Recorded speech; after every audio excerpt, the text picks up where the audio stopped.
Right now I'm going to show you how to do vertical folds and pitched folds, but let's start with vertical folds. I'll show you how to draw this, and the way to identify vertical folds, you follow where the hips start to come in from the corners. Follow this up where it would be a normal hip and a triangle. However, as you approach the top of the hip, you'll see that it just sort of cuts off at the top. And this middle section has a ridge. It's more like a normal A-frame. So you kind of end up with half of a hip. To draw these, you're just going to start as normal. Hit the R key on your keyboard. Just start in the corner and trace out this basic rectangular roof shape.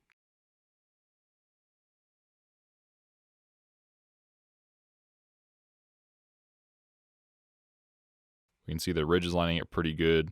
Now when we've lined this all up, we're going to come up to the top here. And in this menu, you can see this section that says Insert Fold. You've got an option for flat fold, pitched fold, and vertical folds. The one we'll be using for this roof is the vertical fold tool. You'll want to hover over the triangle of the hip, and you can see where it's going to cut off that hip wherever I click. Once again, it's just a regular hip. When I hover over it, it goes flat. Just find where that cutoff is, click once to place it. Let's do the same thing on the other end. Find where that cutoff is, click to place, and if we look in 3D view here, we can see the shape that creates. At this point, we would just match it up to LiDAR.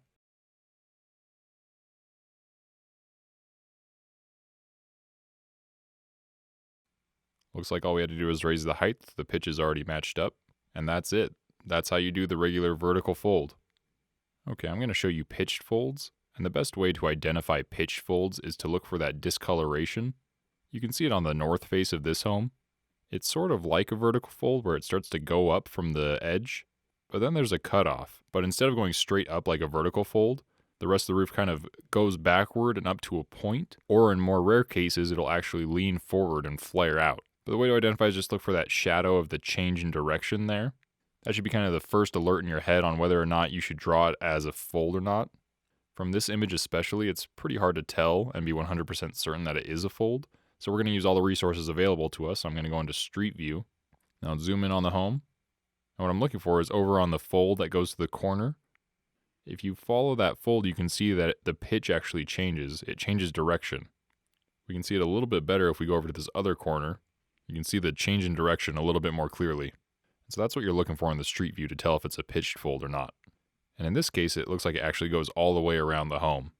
Just start as normal, hit R on your keyboard, trace out this basic roof shape here, which is a square. Looks like I included too many of those gutters there, so I'll just fix that. So right now we just have kind of that regular pyramid shape. From here, you'll double click on the roof, go to the Insert Fold menu, and then hit the Pitched Fold. Just like the vertical fold, you'll hover over where the hip is, place that blue dotted line where the change in direction is. You'll proceed to do this for all the sides that look like they have a pitch fold there. In the case of this house, it's all 4 sides.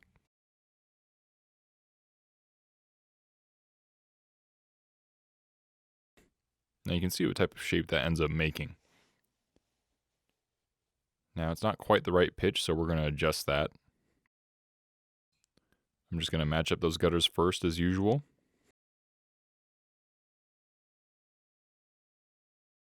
The LiDAR is a bit messy, so it's a little bit of a guessing game, but for the most part you can tell where it's supposed to go. Then what you're going to want to do is you want to hold down Shift and select all these outer roof faces so we can adjust them all at the same time. So I'll turn LiDAR back on. I'll increase the pitch. Once again, just having those dots cut about halfway through.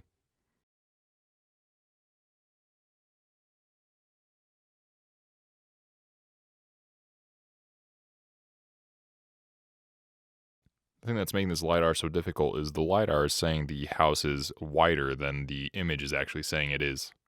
So we just have to kind of find the in-between of what the image says and what LiDAR says.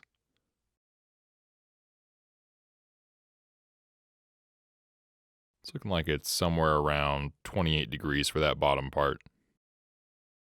Now we're going to do the opposite and just select the center roof faces. Hold Shift and select each one. On this one, we're actually going to decrease the pitch a little bit.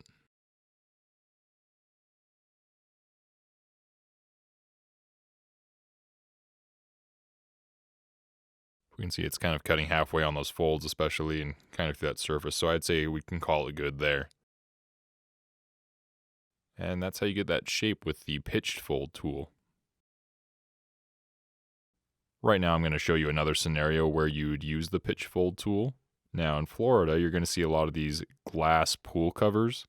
A lot of the time they're not tall enough to cause a problem. They won't shade the roof at all. But you can see here that this one is tall enough, and even though it is made out of glass, it is casting a shadow on that roof. It actually might be a net, I don't know. I'm not rich enough to own a pool. I don't have one, don't know what it's made out of. But you can see here that the LiDAR is kind of showing it above the roof level. So this one will cause some shade, and if they are tall enough, it is important to draw them. So you're just going to hit the R key and just start tracing out the basic shape. Just come over here. Now remember, Aurora doesn't like tangents. It doesn't like when two lines are right on top of each other. So I'm just going to leave a tiny, tiny gap in between the roof and the pool cover. And then complete the loop. Now we can zoom in and make that gap even smaller by dragging up that edge. Now if we turn on the LiDAR again, we can see which way the pool cover arches. You can kind of see that half dome shape is kind of arching from the west to the east. So that means any faces that are facing north or south, we can get rid of. So these two big ones are not needed. So I'm going to go ahead and delete the bottom one and the top one. That leaves us with this basic A-frame shape, which is a lot closer to what we want. We can see that the edges there are already pretty lined up to the LiDAR, but it's not quite the right shape yet. So make sure your roof is selected, and then come up to the Insert Fold tool. Then click the Pitched Fold. Now, looking to place this. Now when we take our cursor off the roof, we can see that the one fold we do have is right in the center. So we want to put our new fold kind of on the 1/4 mark or 1/4 mark. And do it again on the other side.